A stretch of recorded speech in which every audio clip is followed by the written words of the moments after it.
Hello busy peoples, అందరు ఎలా ఉన్నారు? ఈరోజు మానస కుకింగ్స్లో నల్లేరు పచ్చడి ఎలా చేయాలో మీకు చూపిస్తాను, చూసేయండి. ముందుగా నల్లేరు కాడల్ని తీసుకొని దానికి సైడ్స్కి ఉన్నాయి మొత్తం నీట్గా కట్ చేసుకోవాలండి. నల్లేరు కాడని నేరుగా కట్ చేయొద్దండి. దానికి మన చేతులకి గ్లౌజులు కానీ కవర్ కానీ లేదంటే కొంచెం ఆయిల్ కానీ పెట్టుకొని కట్ చేయాలండి, లేదంటే మనకి దురద అనేది వస్తుందండి. నీట్గా కట్ చేసుకున్న తర్వాత వాటిని ఒక గిన్నెలో వేసుకొని మంచిగా వాటర్ తోటి వాష్ చేసుకోండి. దాంట్లో ఉన్న మట్టి మొత్తం పోతుందండి. సో తర్వాత మనం ఒక నిమ్మకాయ సైజ్ అంత చింతపండుని కూడా కొంచెం నానబెట్టుకోవాలండి. ముందుగా మనం కొంచెం ఒక కళాయి లాంటిది తీసుకొని దాంట్లో పచ్చిమిర్చి మంచిగా దూరగా వేయించాలి. అలాగే పల్లీలు, శనగపప్పు అన్నీ వేయించి ఒకసారి మిక్సీలో వేసుకొని ఒకసారి మిక్సీ పట్టేసుకోండి.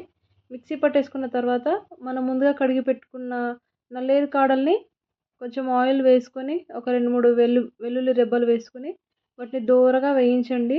అవి మనకి మంచిగా ఉడికితే టేస్ట్ బాగా వస్తుందండి. అవి బాగా ఉడకనివ్వాలండి. ఉడికిన తర్వాతనే మనం దాన్ని మిక్సీ పట్టుకోవాలండి. ఇంకొకటి, ఈ నల్లేరు కాడలు అందరికీ తెలిసి ఉండకపోవచ్చు, కానీ పల్లెటూరులో ఉన్న వాళ్ళకి చాలా బాగా తెలుసండి. దీని వలన చాలా ఉపయోగాలు ఉన్నాయి. మనకి కీళ్ళకు కానీ ఎముకలకు కానీ ఇది చాలా బాగా ఉపయోగపడుతుందండి. మోకాళ్ళ నొప్పులు ఉన్న వాళ్ళు, నడుము నొప్పి ఉన్న వాళ్ళు బాగా తినాలండి. ఇది వారానికి ఒక్కసారైనా దీన్ని తినడం వలన ఆరోగ్యానికి నొప్పులన్నీ తగ్గుతాయి అని అంటారండి.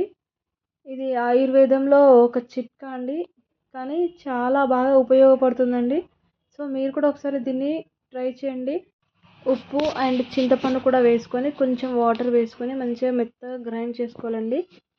సో గ్రైండ్ చేసుకున్న తర్వాత దాన్ని ఒక పాత్రలోకి తీసుకొని నెక్స్ట్ ఒక కళాయి తీసుకొని అందులో కొంచెం ఆయిల్ వేసి 2-3 ఎండుమిర్చి, కొంచెం ఆవాలు, జీలకర్ర, శనగపప్పు, పెసరపప్పు, అలాగే మీకు ఇంకా ఏమైనా పప్పులు కావాలన్నా కూడా మనం యాడ్ చేసుకోవచ్చండి. అదంతా కొంచెం మిశ్రమం అంతా దగ్గర పడిన తర్వాత ఆ పచ్చడి మిక్సీ చేసుకున్న దాన్ని ఆ కళాయిలో వేసేసుకొని మంచిగా ఒకసారిగా కలుపుకొని స్టవ్ ఆఫ్ చేసుకోండి, సరిపోతుంది. మన హెల్త్కి ఎంతో ఉపయోగకరమైన ఈ నల్లేరు చట్నీని ఒకసారి మీరు కూడా మీ ఇంట్లో ట్రై చేయండి. వీలైతే వారానికి ఒక్కసారైనా దీన్ని తినాలని పెద్దలు చెప్తారండి. సో మోకాళ్ళ నొప్పులు ఉన్నవాళ్ళు, నడుము నొప్పి ఉన్నవాళ్ళు ఇది ఒకసారి తప్పకుండా తినండి. Thanks for watching.